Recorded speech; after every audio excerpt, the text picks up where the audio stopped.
तो जैसा कि तुम्हें पता है, ब्लैक बुल्स का वाइस कैप्टन है नेक्थ। माना नेक्थ को सीरीज में लेट इंट्रोड्यूस किया गया, पर वो सीरीज का one of best return character में से एक है। और इसके अलावा नेक्थ की जो ट्रांसफॉर्मेशन है वो वन ऑफ बेस्ट ट्रांसफॉर्मेशन है इन होल सीरीज। और इसके अलावा ब्लैक क्लोवर मांगा के जो 3 न्यू चैप्टर आए थे उसमें नेक्थ ने अपनी 2 न्यू ट्रांसफॉर्मेशन और अनलॉक कर ली। तो गाइज, इस वीडियो में हम नेक्थ की बैक स्टोरी के बारे में बात नहीं करेंगे। उसके ऊपर मैंने एक चैनल के ऊपर डेडिकेटेड वीडियो बनाई हुई है, तो उसे चेकआउट कर लेना। आज की वीडियो में हम मेनली बात करेंगे नेक्थ की पावर के बारे में। तो जैसा कि तुम्हें पता है कि नेक्थ एक डेविल होस्ट है और उसके अलावा वो यूज करता है अपने शैडो मैजिक का। और नेक्थ अपने शैडो मैजिक और अपने डेविल को कंबाइन करके अपनी जितनी भी ट्रांसफॉर्मेशन है उन्हें अनलॉक करता है। और मेनली ब्लैक क्लोवर सीरीज में जितने भी डेविल होस्ट हैं उनके पास एक ही डेविल है, पर नेक्थ उन सब से डिफरेंट है क्योंकि नेक्थ ओन करता है 4 डेविल को। और ये चारों के चारों डेविल एक मिड रैंक के डेविल हैं जो कि काफी ज्यादा पावरफुल हैं। तो नेक्थ का जो फर्स्ट डेविल है उसका नाम है गिमोडिलो। और नेक्थ अपने शैडो मैजिक और इस डेविल को मिक्स करके अपना एक डेविल यूनियन मोड अनलॉक करता है। तो मैं तुम्हें नेक्थ की जितनी भी पावर है उसे कॉम्प्लिकेट करके नहीं बताऊंगा। तो जो ये नेक्थ की फर्स्ट पावर है पैक, इसमें नेक्थ अपने काफी सारे क्लोन बना सकता है और ये हर एक क्लोन अपने ओरिजिनल ओनर की तरह ही पावरफुल है। और नेक्थ अपने शैडो मैजिक का यूज करके और इन क्लोन का यूज करके काफी आसानी से फाइट को जीत सकता है। और नेक्थ का जो ये डेविल है वो रिजेंबल करता है डॉग को। तो जब ये ट्रांसफॉर्मेशन होती है तो नेक्थ के पास एक डॉग वाला मास्क आ जाता है। तो इसके बाद है नेक्थ का सेकंड डेविल जिसका नाम है स्लोट्स। तो मेनली इसकी जो पावर है वो है टफनेस। तो ये डेविल भी एक मिड रैंक डेविल है जिसे कि नेक्थ अपने शैडो मैजिक के साथ कंबाइन करके एक फिजिकल फॉर्म बनाता है।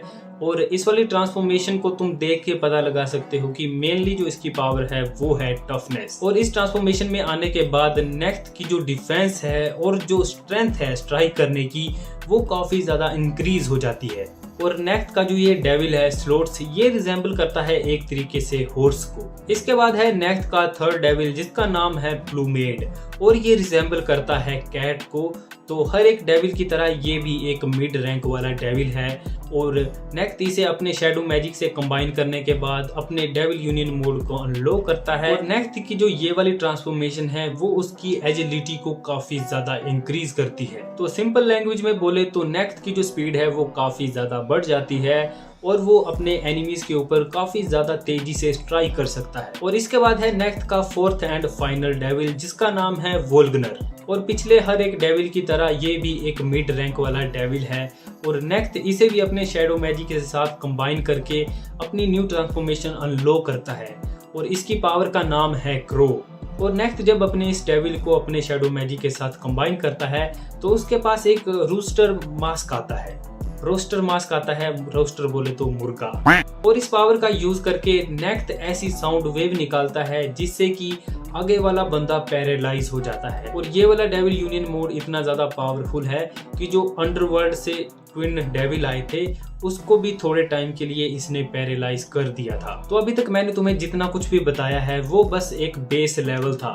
इसके बाद नेक्थ अपने ये चारों डेविल है इनको अलग अलग तरीके से कंबाइन कर सकता है।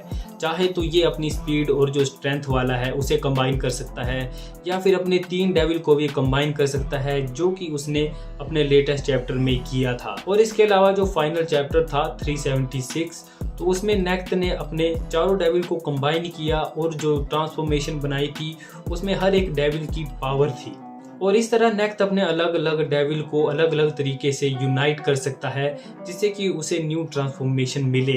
तो करंटली सीरीज में नेक्थ मुझे लगता है 8 या फिर 9 ट्रांसफॉर्मेशन का यूज करता है जो कि हर एक काफी ज्यादा पावरफुल है। और इसके अलावा भी नेक्थ के पास काफी ज्यादा स्पेल हैं जो कि बस उसके शैडो मैजिक से हैं। और इसके अलावा भी वो और भी कॉम्बो स्पेल का यूज कर सकता है और मेजिस के साथ, जो कि नेक्थ को one of strongest and best character बनाती है ब्लैक क्लोवर सीरीज का। आज के लिए फिलहाल इतना ही। आपकी तरह मैं भी मायूस हूँ, लेकिन उम्मीद पर दुनिया कायम है।